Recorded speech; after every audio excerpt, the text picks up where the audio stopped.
You will hear a telephone conversation between an employee of an airline company and a customer. You have 30 seconds to look at questions 1 to 6.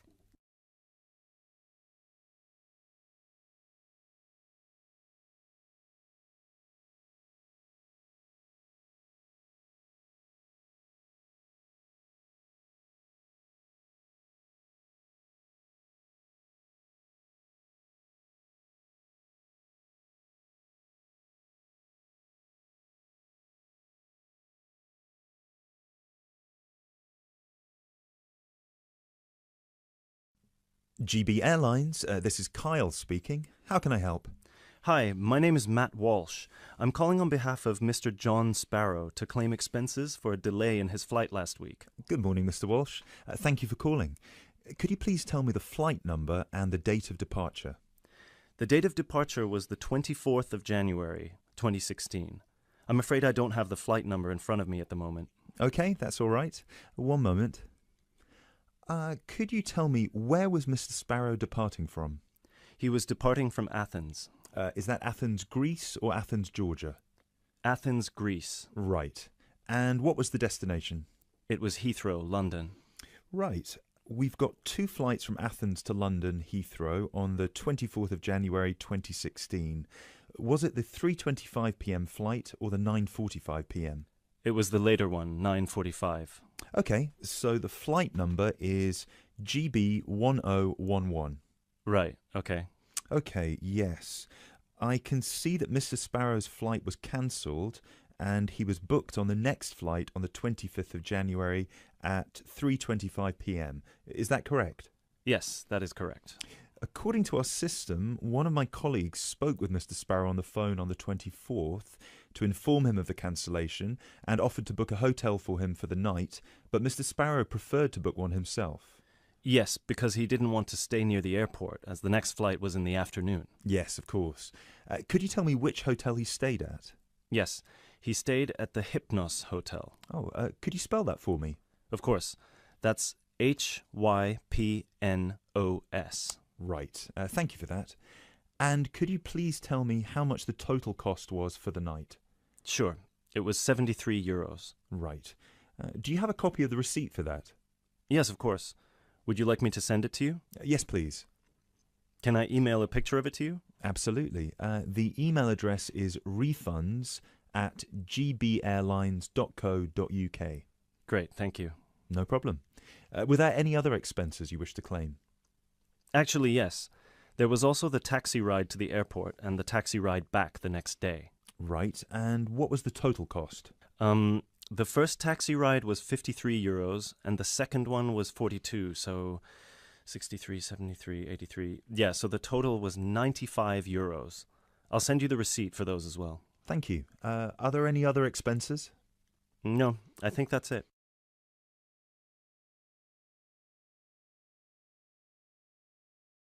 You now have 30 seconds to look at questions 7 to 10.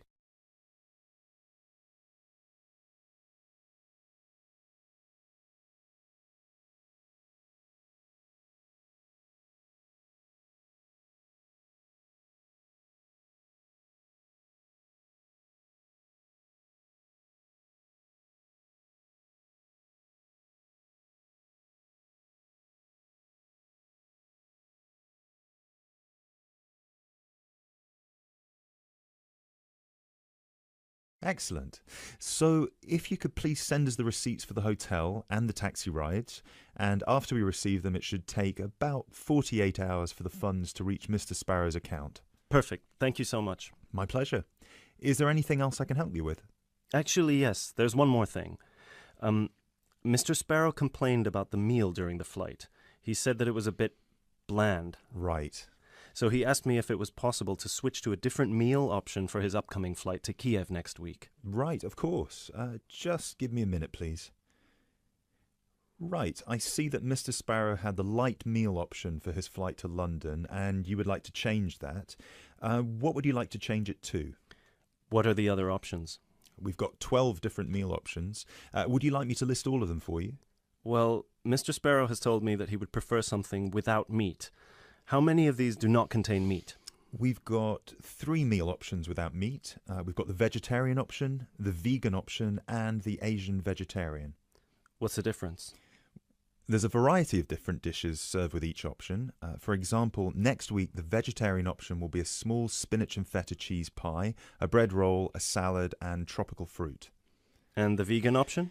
The vegan option doesn't include any dairy products, and it also doesn't include fowl, eggs, or honey. I'm afraid I don't have the specific menu for this week, but I can email it to you as soon as it becomes available. Oh, could you do that? That would be great. Yes, of course. I can email you a detailed description of all the meal options if you like. Yes, please. No problem. Please do not forget to call us back to change the meal option. You need to do that 48 hours before the departure time for international flights and 24 hours for domestic flights. So 48 hours for this one then? Yes, exactly. Perfect. Oh, no, I'm sorry. Transatlantic flights require 48 hours. All flights within Europe require 24 hours. So in this case, you will need to call us 24 hours in advance. I apologise for that. Okay, great. So, could I please have your email address so I can send you the menus? Certainly. It's matt.walsh@sparrowlimited.com.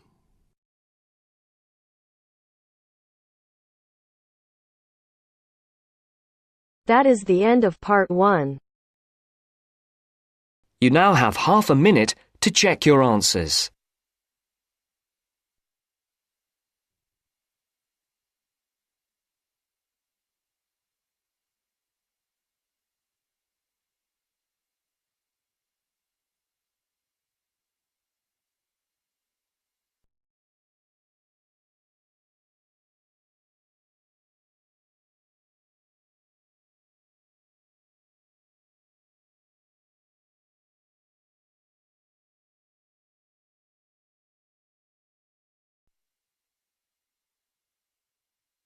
Now turns to part 2. Part 2. You'll hear part of a free class about safety around campus. First, you have some time to look at questions 11 to 14.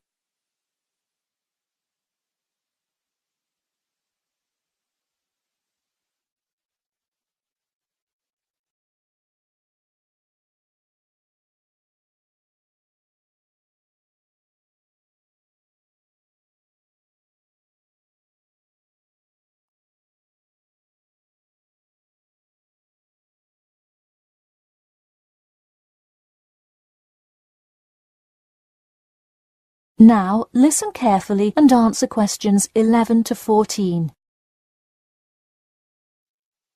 Good evening. I'm Geoffrey Miller from the University of Nottingham Student Union, and in this week's free class, Carlos Garcia is going to tell us about safety around campus. Over to you, Carlos. Thank you, Geoffrey, and thank you all for your attendance today. Also, I'd like to thank the Student Union here at the university for organising this lecture. Well, I've been serving and protecting the city of Nottingham for over 20 years now as a member of the police department. Does anyone know what type of crime is the most prevalent on campus? I heard someone say drugs and alcohol. That actually isn't too much of an issue. Violence? Nope. Actually, the biggest thing we worry about here is theft. The nature of crime on Nottingham's campus is quite different from that of the surrounding areas.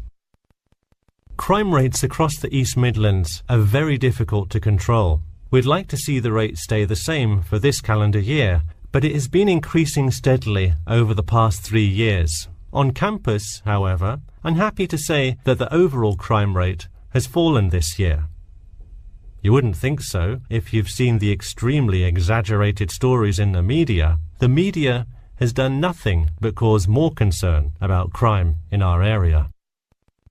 Even the crime shows you see today are a little bit far-fetched, but at least viewers know they're not real events. We'd really like to see more factual news articles out there so the public can have a rational sense of the safety level of our society.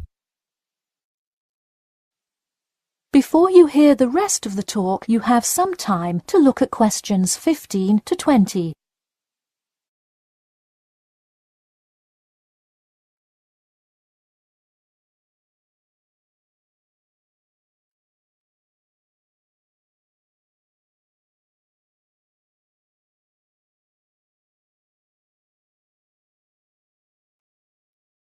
Now listen and answer questions 15 to 20. Okay, let's move on to what to do when you see a crime. Do not get involved if at all possible, and do not draw too much attention to yourself by running away in a conspicuous manner. Though most likely, and hopefully, you will not have to experience this situation, if you are being mugged, please do not try to resist. Instead, be compliant and seek help after the incident. Like I said, though, it is highly unlikely that you will find yourself amidst a crime, but it is important to be prepared should it ever happen. We find that educating students and staff on the correct precautions to take is the best way to increase your safety. Just remember to be smart when you're out late at night and avoid any area or person that looks suspicious. I know it sounds obvious, but I cannot stress this enough. It's also not a bad idea to have your mobile phone with you at all times, but be careful. If you're chatting on your smartphone on your way home, you're a prime target for thieves. I'd like to see a show of hands. How many people have left work or the library after 10 p.m. to go home before? A lot of you, right? If you do have to go home late at night, please don't walk home alone. More often than not, there's someone there that will be walking the same direction as you at some point. Walk home with a friend or co-worker. Even if you must use your phone to call someone that's nearby to walk with you, it's always safer to walk home with someone. So when you're walking home, you may feel more comfortable with some sort of self-defense, such as pepper spray. Now, it's your call whether you want to carry something like this or not. However, I absolutely advise against carrying a knife or any other offensive weapon. All too often, they can be used against you if you're disarmed, putting yourself in more danger. For all those interested, the Recreation Centre offers a free self-defense class to all students every Thursday evening. While obviously an introductory self-defense class may not equip you to fight off villains like a regular superhero, it does come in handy sometimes. After taking a self-defense class, you'll surely be more aware of possible dangers and how to deal with them. So hopefully now you have a more complete understanding of the nature of crimes committed on your campus and how to avoid being a victim. I know most students at the University of Nottingham are not the criminal types, but remember that there is no barrier like a wall or something keeping non-students out. There's no army force securing the borders, and I doubt anyone wants it that way. The campus is generally a safe place, but it's not immune to small crimes once in a while. All right, that's all I have to say for today. Stay safe. That is the end of part 2. You now have half a minute to check your answers.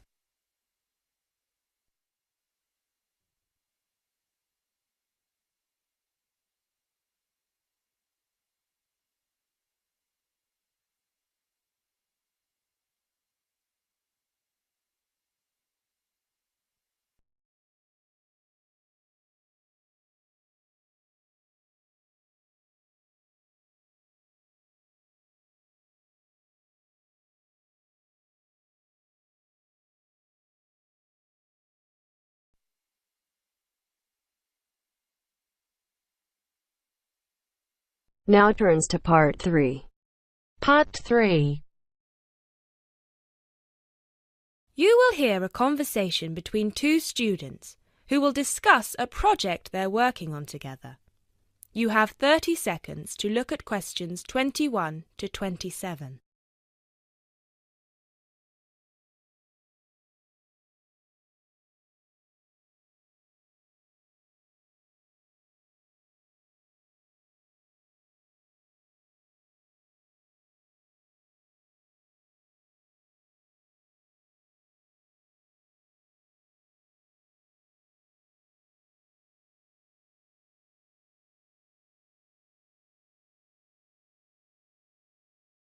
Hey Jess, glad you could make it.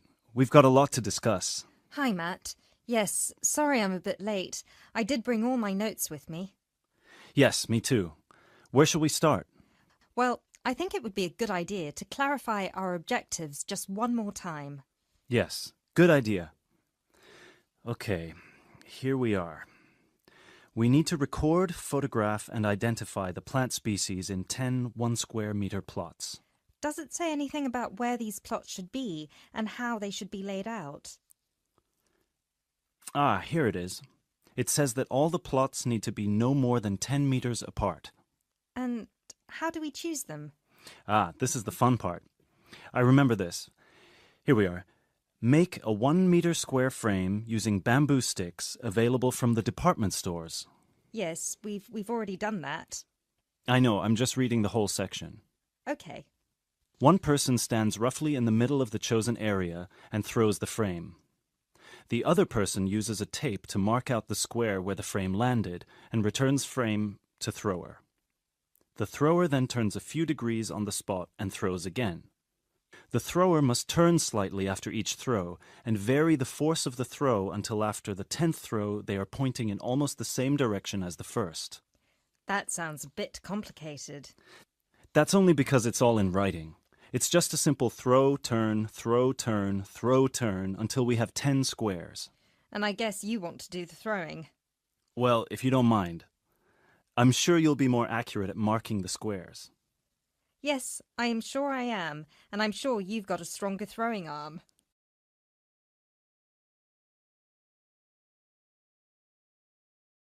You now have 30 seconds to look at questions 28 to 30.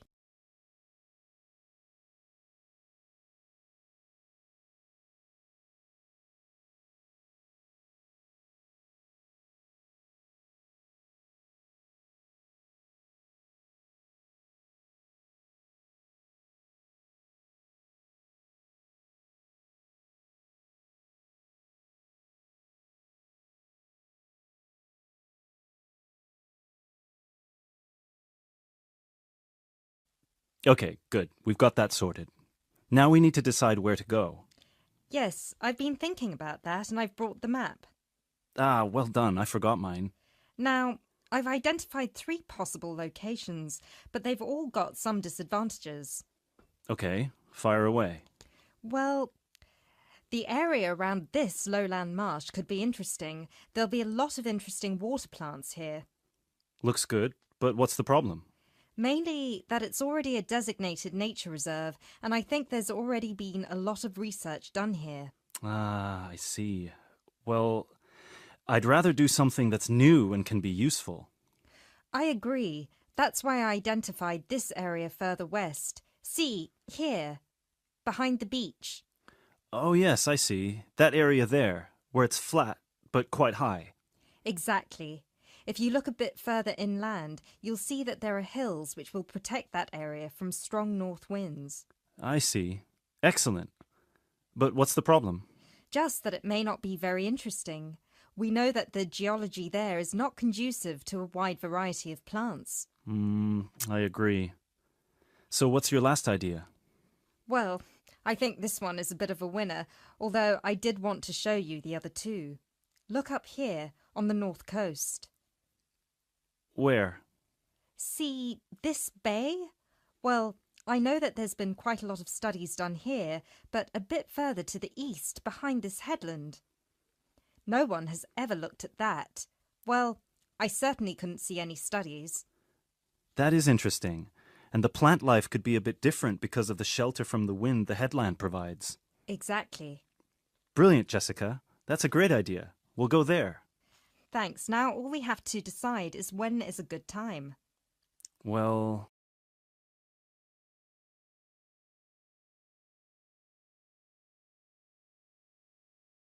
That is the end of part 3. You now have half a minute to check your answers.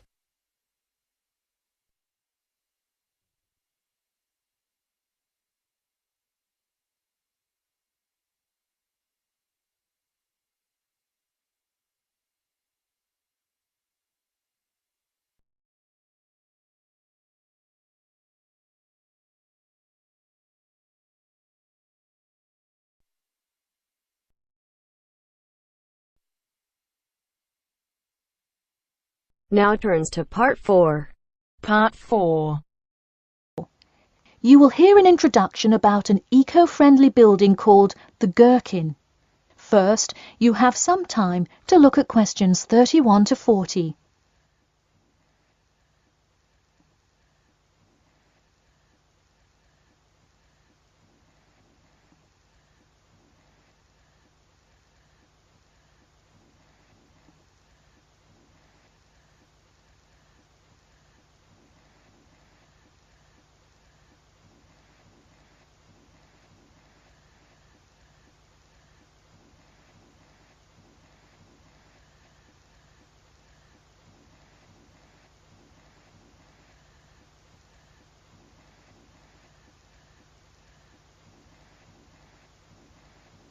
Now, listen carefully and answer questions 31 to 40.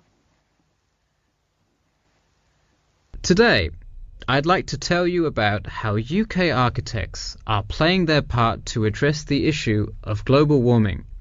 You have seen many of these iconic buildings while going about your everyday life, but you may not know how they are affecting your tomorrow.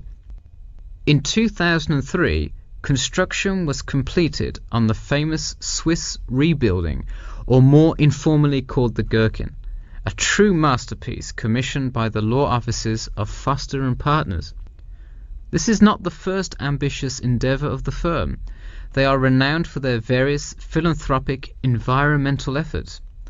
The Gherkin, with its cut-and-edge green initiative and sharp design, is gaining recognition as an icon in modern architecture. You can pick it out of the London skyline by its unorthodox cigar shape. While its appearance is the obvious attribute at which to marvel, there is far more to this building than meets the eye.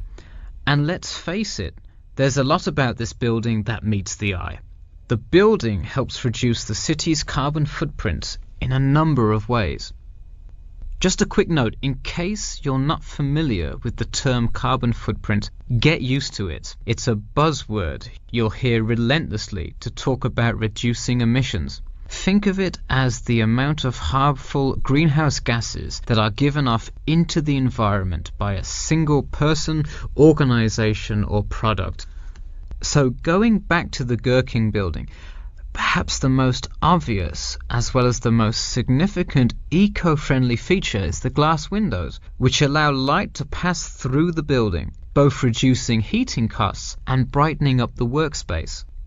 The ingenuity behind the various eco-friendly aspects of the Gherkin has seen its fair share of publicity both from serious and silly sources. In a recent April Fool's Day edition, One e-publication printed a story detailing plans to replace 50% of the current exterior with grass, which would not only make large steps in the name of sustainability, but also give the building the green hue that would truly earn it the nickname of the Gherkin. The only drawback is, as you may have guessed, that this story was an April Fool's Day joke and completely made up.